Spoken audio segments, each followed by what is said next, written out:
En las profundidades heladas de la Sierra Madre Occidental, donde el viento cortaba como navaja oxidada y los picos se clavaban en el cielo como dientes de lobo, vivía Diego el Lobo Black. Un gringo mestizo que había cruzado la frontera después de la guerra, con el alma más negra que la noche sin luna.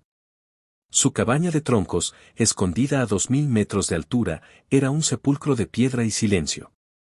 5 novias por correo habían llegado hasta allí, atraídas por un anuncio que olía a mentira. Hombre solo busca mujer fuerte para compartir rancho en las montañas. Tierra, protección y futuro. Ninguna duró una semana.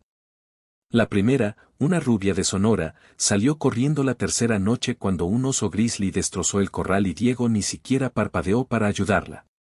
La segunda, una maestra de Chihuahua, se marchó al cuarto día porque las noches eran tan mudas que parecía que Dios mismo había muerto. La tercera aguantó 5 días hasta que Diego, borracho de mezcal, rompió una silla contra la pared porque un caballo se había escapado. La cuarta, la más valiente, duró 6 jornadas completas hasta que una banda de bandidos de Sinaloa rodeó la cabaña y las balas silbaron tan cerca que ella sintió el sabor metálico de la muerte en la lengua. Salió gritando hacia el valle y nunca miró atrás. La quinta, esa desapareció sin dejar rastro. Diego dijo que se fue. Pero nadie volvió a preguntar. Hasta que llegó ella. Elena Morales bajó del carruaje destartalado el 12 de febrero de 1878, con un vestido negro raído y una maleta que pesaba más que su alma. El arriero que la trajo se persignó 3 veces antes de marcharse, murmurando: «Que la Virgen te proteja, muchacha, ese hombre come almas». Elena tenía 28 años, ojos negros como pozos sin fondo y una cicatriz que le cruzaba la clavícula, recuerdo de un cuchillo que su propio padre le había clavado cuando descubrió que ella había robado el dinero para huir de su pueblo. Venía de la frontera, pero traía un secreto que ardía como brasa en el pecho, sabía exactamente quién era Diego Black. Y había venido a matarlo. Pero no se lo dijo. Todavía no. Diego la recibió en el umbral, rifle en mano, barba espesa cubierta de escarcha. Medía casi 2 metros y olía a pólvora vieja y cuero mojado. «Señorita, si busca flores y besos, se equivocó de montaña. Aquí solo hay muerte y trabajo. Váyase antes de que anochezca y le ahorre el viaje de regreso». Elena levantó la barbilla. El viento le azotaba el cabello. «He cruzado desiertos y ríos donde los hombres se ahogaban por menos. No vine a enamorarme, señor Black. Vine a sobrevivir. Y si usted cree que me asusta, es porque no me conoce todavía». Él soltó una risa seca, como ramas quebrándose. La dejó entrar. Los primeros 3 días fueron un infierno calculado. Diego la ponía a prueba sin piedad. La mandó sola al bosque a cortar leña cuando los lobos aullaban tan cerca que parecía que estaban dentro de la casa. Ella regresó con los brazos sangrando y una sonrisa que parecía desafío puro. Le sirvió un estofado de venado tan duro que parecía cuero curtido. Ella lo comió sin quejarse y pidió más. Por las noches, él se sentaba frente al fuego con sus 2 coats sobre las rodillas, esperando que ella rompiera y pidiera que la bajaran al valle. Elena, en cambio, se sentaba frente a él y lo miraba fijamente, como si estuviera midiendo el tamaño de su alma. La cuarta noche llegó el primer golpe de suspense que le heló la sangre incluso a él. Un disparo lejano retumbó entre los picos. Diego se levantó como impulsado por un resorte. «Quédate adentro», gruñó, y salió con el rifle. Pero Elena ya había tomado la pistola que él guardaba bajo la cama. Lo siguió en silencio, pisando donde él pisaba para que la nieve no delatara sus pasos. Afuera, la luna apenas asomaba entre nubes negras. 3 sombras se movían entre los árboles, sombreros anchos, rifles Winchester, banderas rojas atadas al brazo. Bandidos de la banda del Tigre López, el mismo que Diego había traicionado 10 años atrás robándole un cargamento de oro que venía de las minas de Zacatecas. «Black, sabemos que estás aquí, hijo de puta, el oro que nos robaste todavía quema en nuestras manos vacías». Una bala pasó tan cerca de la cabeza de Diego que le arrancó un mechón de cabello. Él respondió con 2 disparos precisos, Uno de los bandidos cayó de rodillas, gorgoteando sangre. Pero el segundo bandido vio a Elena. Apuntó directo a su pecho. El tiempo se detuvo. Elena disparó primero. La bala entró por la boca del hombre y salió por la nuca, salpicando nieve roja. El tercero huyó gritando hacia la oscuridad. Diego se giró hacia ella, respirando como un animal herido. La sangre le corría por el hombro izquierdo donde una bala lo había rozado. ¿Quién demonios te enseñó a disparar así, mujer? Elena limpió la pistola en su falda y lo miró sin temblar. Mi padre. Antes de que intentara matarme por robarle. Ahora cállate y déjame ver esa herida antes de que te desangres como un cerdo. Esa noche, mientras ella le cosía el hombro con hilo y aguja de coser, el fuego crepitaba y la verdad empezó a filtrarse como veneno. Diego la observaba con ojos que ya no eran solo fríos. Ninguna de las otras se habría quedado después de eso. Se habrían ido gritando al amanecer. Elena apretó el nudo con fuerza. Yo no soy ninguna de las otras. Pero el verdadero shock llegó al sexto día. La tormenta llegó como castigo divino. Viento de 60 kilómetros por hora, nieve que caía horizontal, y la cabaña crujía como si fuera a partirse en dos.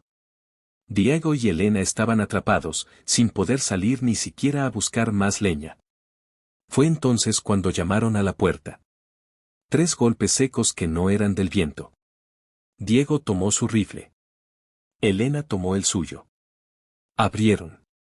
En el umbral, casi congelada, estaba una mujer envuelta en una manta rota. Pelo rubio sucio, ojos desorbitados. Era Clara, la hermana menor de la quinta novia, la que supuestamente se había ido. Había caminado 2 días desde el valle solo para llegar hasta allí. Tú la mataste, gritó señalando a Diego con un dedo tembloroso. Mi hermana María no se fue. Encontré su cuerpo enterrado bajo el corral, con una bala en la cabeza. Tú lo hiciste, maldito asesino. Diego palideció. Por primera vez en años, su mano tembló sobre el gatillo. Yo no, los bandidos. Yo la enterré para que no la encontraran, para proteger a las siguientes. Elena sintió que el mundo se le caía encima. Pero no huyó. En cambio, sacó el diario que había encontrado escondido bajo el colchón 3 noches atrás.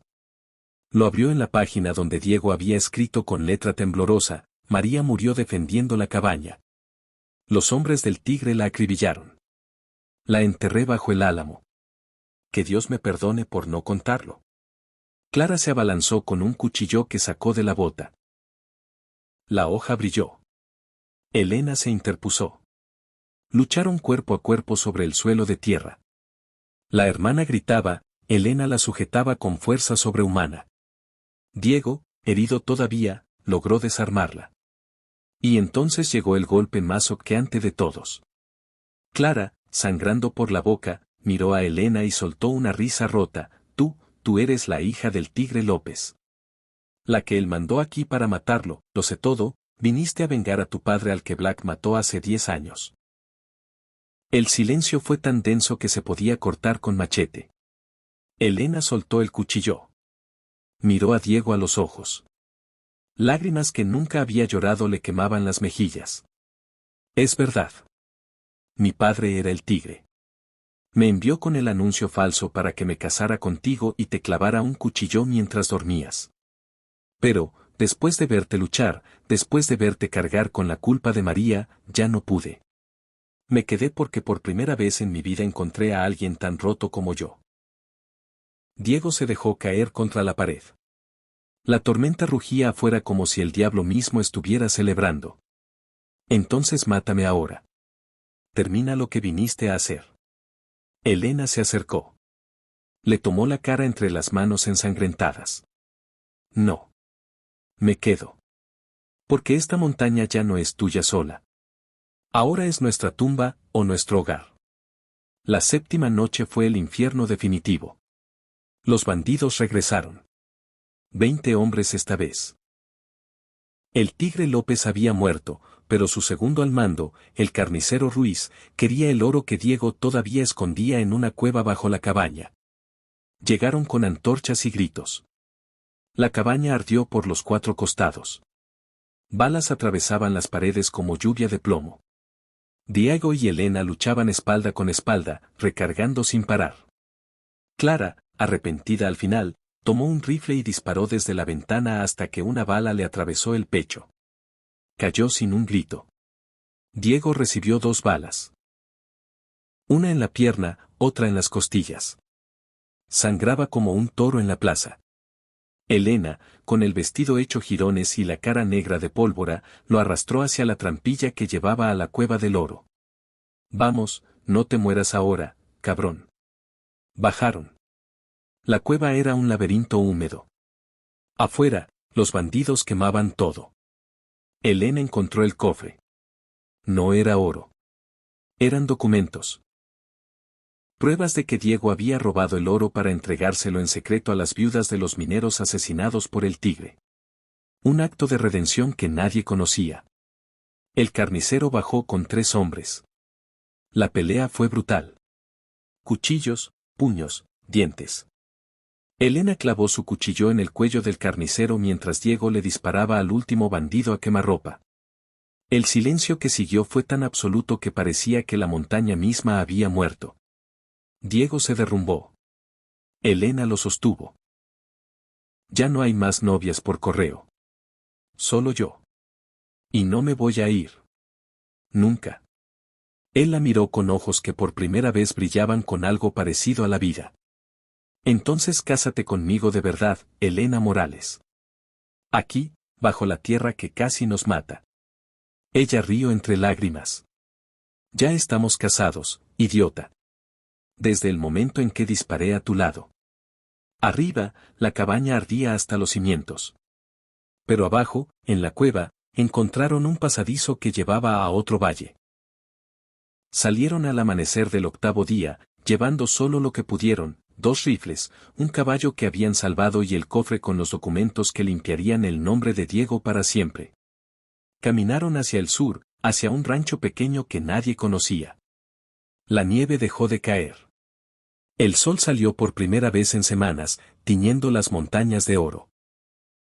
Y Elena, la única mujer que se negó a caminar lejos del cowboy de la montaña, se giró hacia él, lo besó con labios que sabían a sangre y pólvora, y susurró. Ahora sí, Diego. Esta historia no termina en una semana. Esta historia apenas empieza.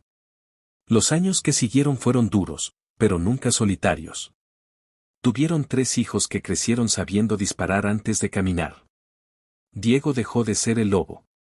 Se convirtió en leyenda viva, el hombre que ninguna novia pudo domar. Hasta que una mujer decidió quedarse y quemar el infierno con él. Y en las noches de tormenta, cuando el viento aullaba como aquellos lobos de antaño, Elena se acurrucaba contra su pecho y le decía al oído. ¿Ves? Te dije que no me iría. Y Diego, con la voz ronca de quien ha visto la muerte de cerca demasiadas veces, respondía siempre lo mismo. Gracias a Dios que no lo hiciste, mujer. Porque sin ti, yo ya estaría enterrado bajo ese álamo también. Fin. Pero en las montañas de la Sierra Madre, las historias como esta nunca terminan del todo. Solo esperan la siguiente tormenta para volver a contarse.